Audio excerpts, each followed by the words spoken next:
donné son protocole national de déconfinement. Pour bien expliquer, il a donné des règles précises pour expliquer comment ça devait se passer à la reprise dans les bureaux, dans les usines à partir du 11 mai, des règles assez strictes. Eva Koppelman, bonsoir.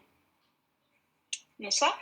Vous êtes avocat conseil au pôle droit social du cabinet Jeantet, des règles très strictes, mais tout de même, les chefs d'entreprise, comme les maires d'ailleurs, s'inquiètent un peu, ils craignent d'être attaqués en justice en cas de problème. Alors les maires, c'est concernant la reprise des écoles, ils ont peur des salariés qui se retourneraient contre eux s'ils tombaient malades, par exemple. Patrons et élus locaux demandent donc au gouvernement davantage de sécurité juridique, mais on l'a entendu sur notre antenne, Édouard Philippe n'est pas prêt à modifier la loi, il trouve très bien telle qu'elle est depuis 20 ans.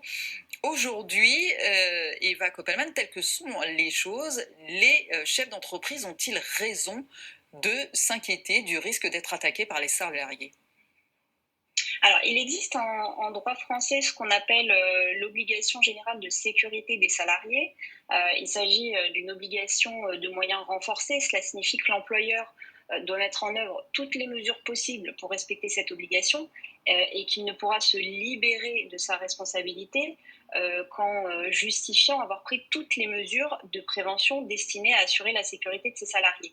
Donc concrètement, si un collaborateur tombe malade et qu'il est en mesure de démontrer qu'il a contracté sa maladie sur le milieu professionnel et en raison de la carence de son employeur, eh bien oui, la responsabilité de l'employeur pourrait potentiellement être engagée. Sauf, pardon de vous couper, mais là il y a deux choses très importantes. S'il est en mesure de prouver qu'il l'a contracté sur le lieu de travail, or sans doute qu'il a utilisé les transports en commun pour venir sur le lieu, ou peut-être qu'il a rencontré d'autres gens par ailleurs, donc ça c'est très difficile à prouver. Et puis la deuxième chose, c'est ce que nous disait la vice-présidente de la NDRH tout à l'heure, si véritablement on met tout le processus, tout le dispositif réclamé par le ministère du Travail, les 4 mètres carrés, le sens unique, etc. Si on a exactement fait tout ce qu'il fallait, là, ce ne sera pas possible.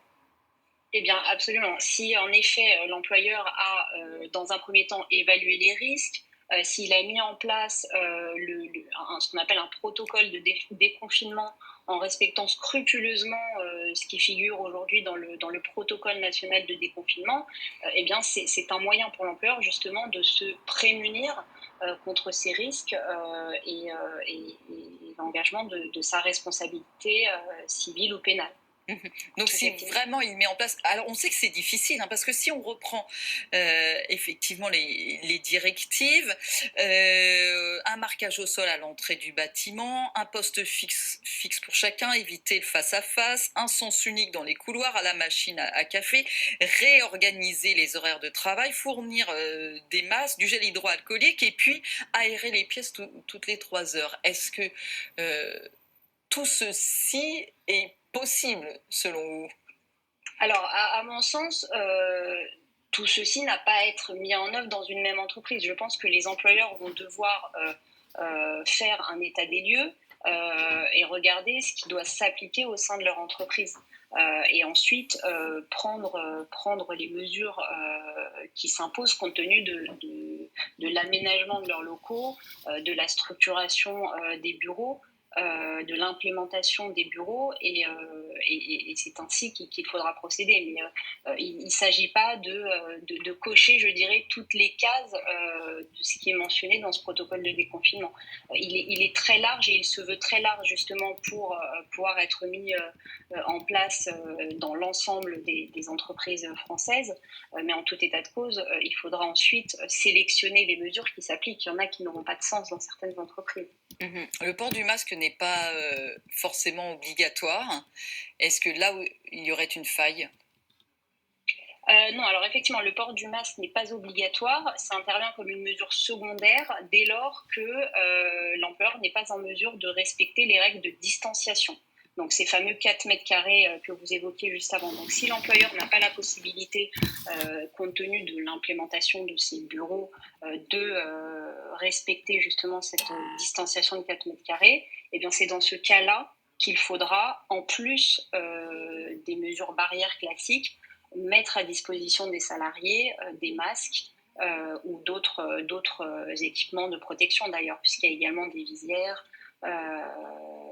des visières notamment. Eva Koppelman, toute dernière question.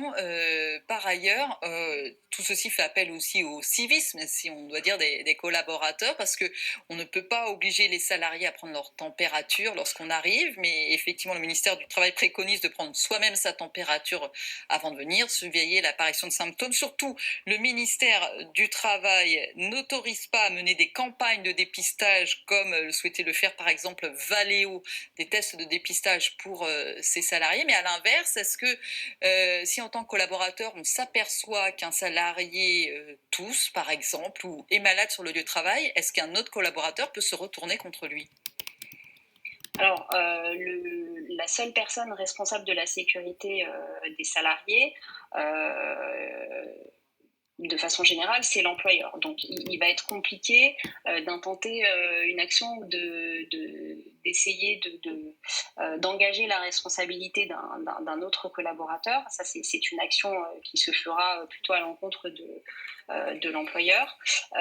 Néanmoins, il appartient à chacun, effectivement, sur le lieu de travail, de veiller à sa sécurité, mais aussi à celle des autres. Et je pense qu'il s'agit là de mesures de sévices. Mais d'ailleurs, le ministère du Travail avait précisé dans une note de fin mars qu'il appartenait à chaque salarié de préserver sa sécurité, mais aussi celle des autres salariés de l'entreprise. Merci beaucoup pour toutes ces explications. Eva Koppelman, avocat conseil au pôle droit social du cabinet Jantet. Mais évidemment, tout ceci amène énormément de questions et je sais qu'auditeurs et téléspectateurs de BFM Business, vous voulez poser, ça tombe bien, nous vous y répondons.